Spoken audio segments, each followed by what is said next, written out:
बिहार चुनाव के पहले ही एसआईआर को लेकर के बहुत बवाल हो चुका है। अभी तो चुनाव की तारीखों का ऐलान भी नहीं हुआ है। जरा सोचिए, जब चुनाव पास आ जाएगा तो कितना बवाल होगा। सवाल है कि एसआईआर से विपक्ष को दिक्कत क्या है और एसआईआर चुनाव पर कितना असर डाल सकता है।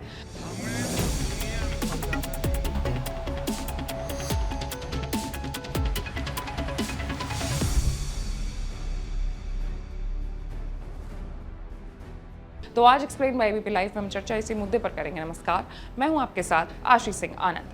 चुनाव आयोग देश भर में बिहार की तरह स्पेशल इंटेंसिव रिवीजन यानी एसआईआर कराने की तैयारी में जुटा हुआ है, लेकिन विपक्ष इस प्रक्रिया को लेकर के खास तौर से बिहार चुनाव से पहले नाराजगी जता रही है। सुपरफिशियली ये विरोध राजनीतिक रणनीति जैसा दिखता है, लेकिन असल में 2020 के बिहार विधानसभा चुनाव के नतीजे इस डर की असली वजह को साफ करते हैं।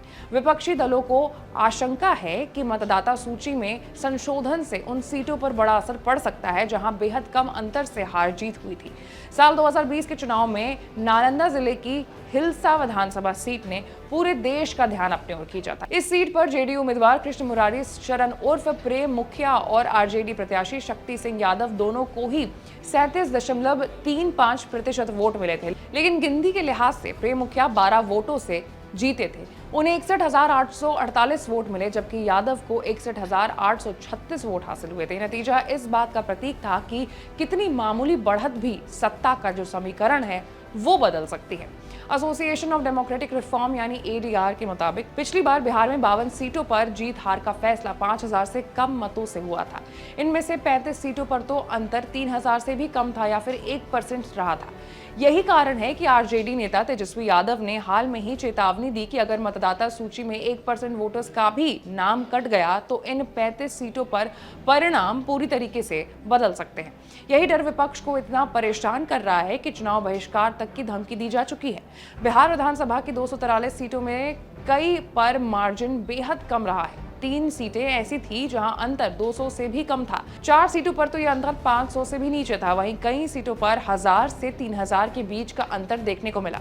दिलचस्प बात यह है कि साल 2020 के चुनाव के बाद मीडिया ने अपने विश्लेषण में बताया था कि एनडीए को 21 सीटें 2.5% से कम वोटों के अंतर से मिली है, जबकि गठबंधन ने 22 सीटें इतने ही कम मार्जिन पर जीती है। इसका मतलब ये है कि नजदीकी मुकाबले में विपक्ष का पलड़ा उस समय भारी था। इस बार विपक्ष के सामने सिर्फ एसआईआर फैक्टर ही चुनौती नहीं है, एक और बड़ा फैक्टर है प्रशांत किशोर का। जन स्वराज पार्टी के संस्थापक प्रशांत किशोर लगातार रैलियां कर रहे हैं और खास बात यहाँ ये है कि उनकी सभाओं में बिना किसी बड़े प्रचार के बड़े संख्या में युवा शामिल हो रहे हैं। राजनीति के जानकार मानते हैं कि उनका प्रभाव सत्ताधारी एनडीए और विपक्षी महागठबंधन दोनों पर पड़ेगा। विशेषज्ञों के मुताबिक अगर 2020 के चुनाव में 35 सीटों पर 3,000 से कम वोटों से फैसला हुआ था, तो इस बार प्रशांत किशोर उन सभी सीटों पर समीकरण बिगाड़ सकते हैं। उनका अनुमान है कि किशोर को प्रत्येक विधानसभा क्षेत्र में 1,000 से 3,000 तक वोट मिल सकते हैं, जो निर्णायक साबित होंगे। कुल मिलाकर के बिहार चुनाव 2025 से पहले एसआईआर की प्रक्रिया और प्रशांत किशोर की सक्रियता दोनों ही सत्ताधारी और विपक्षी खेमे में सिरदर्द का काम कर रही है।